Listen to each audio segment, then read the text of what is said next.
নমস্কার, পথে পাঁচালীতে স্বাগত। আপনাদের সঙ্গে রয়েছি আমি গৌরব। আর এই মুহূর্তে আসা মানে সকলেই জানেন গুরুত্বপূর্ণ খবরের আপডেট দেওয়ার জন্য আসার প্রথমেই যেদিকে নজর রাখতে হচ্ছে কান্দি মহকুমা হাসপাতাল। একেই তো তীব্র গরম পড়তে শুরু করেছে এবং শীত কাটিয়ে বসন্ত কাটিয়ে সবেমাত্র গরম পড়তে শুরু করেছে, আর তাতেই নাজেহাল রোগী থেকে রোগীর আত্মীয় স্বজন। কেন বলছি কান্দি মহকুমা হাসপাতাল? সেখানে নেই কোনো পানীয় জলের ব্যবস্থা। যে ছবি দেখাচ্ছি দেখুন, সেখানে কোনো রকম পানীয় জলের ব্যবস্থা না থাকায় সেখানে রোগীর পরিবারকে দোকান থেকে কিনতে হচ্ছে পানীয় জল। মুখ্যমন্ত্রীর স্বপ্নের প্রকল্প ঘরে ঘরে পানীয় জল পৌঁছে দেওয়া, কিন্তু তার মধ্যেও কান্দি মহকুমা হাসপাতালে মিলছে না ভালো শোধনীয় পানীয় জল। পানীয় জলের হাহাকারে কান্দি মহকুমা হাসপাতালে, ফলে জল কষ্টে ভুগতে হচ্ছে রোগী ও তার আত্মীয়কে। হাসপাতালের বাইরে রোগীর বাড়ির লোকদের জন্য পানীয় জলের কোনো ব্যবস্থা নেই। অতঃপর অন্তঃবিভাগেও যে জল সরবরাহ হয় মাঝে মধ্যেই দেখা যায় সে জল ঘোলা, তাতে বিশ্রী গন্ধ, ফলে ওই জল মুখে তুলতে পারে না রোগীরা। বাধ্য হয়েই পকেট থেকে টাকা খসিয়ে দোকান থেকে জল কেনা ছাড়া কোনো উপায় নেই রোগী থেকে রোগীর পরিবার এবং আত্মীয় স্বজনদের।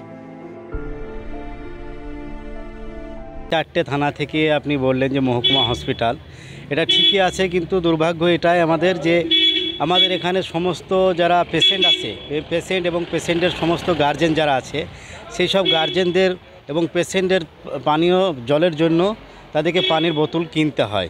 কিন্তু আমার একটাই দাবি এবং আমাদের কান্দি মহকুমার মানুষের একটাই দাবি যে এখানে একটা যাতে আর্সেনিক মুক্ত পানীয় জলের ব্যবস্থা করা হয় এবং মানুষ যেন তারা ফ্রিতে পানীয় জল খেতে পারে, সেই ব্যবস্থাটা করলে খুব ভালো হয়। ফল রয়েছে, তার মধ্যে জল তো খাওয়াই যাচ্ছে না, বাকি যেগুলো আনতে হচ্ছে ওগুলো কিনে খেতে হচ্ছে। আর বাকি যেটা ট্যাঙ্কির মধ্যে একটা দিয়ে যায়, তো এত পেশেন্টের জল দিতে পারে না, ওর ট্যাঙ্কিটা সঙ্গে সঙ্গে খালি হয়ে যায়, বাধ্য হয়ে আমাদেরকে কিনে খেতে হচ্ছে। এই হাসপাতাল, এত বড় একটা হাসপাতাল, সেখানে পানীয় জলের কোনো ব্যবস্থা বলতে একটাই টিউবওয়েল বাইরে দেখতে পাচ্ছি, আর একটা গাড়ি। মুক্ত নয়, না না, খাওয়াই যায় না, নিজের হাত ধোয়ার ব্যবহার করা যাবে, তার বেশি না। খুব স্বাভাবিকভাবেই সেখানে আমার বিধায়ক এলাকা থেকে পানীয় জলের ব্যবস্থাও করে দেওয়া হয়েছে। অনেকের বক্তব্য আপনাদের মধ্য দিয়ে শুনছি, আর্সেনিক মুক্ত পানীয় জল, অমুক জল।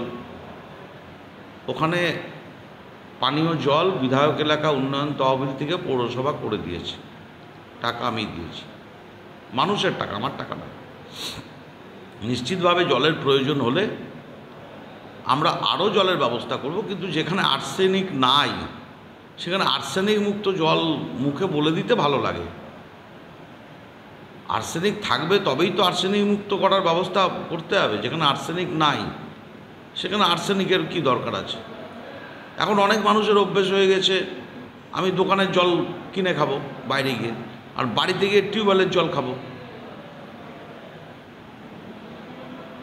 খুব স্বাভাবিকভাবেই যে এই বাড়িতে গিয়ে আমি টিউবওয়েলের জল খাই আমার বাড়িতে, আবার আমি যখন বাইরে যাই, কারণ তখন সব জায়গায় অ্যাভেলেবল হয় না জলটা, রাস্তায় জলটা হয়তো পাওয়া যায় না রাস্তার মধ্যখানে, তখন এক বোতল জল কিনে হয়তো আমি আমার সাথে রাখি।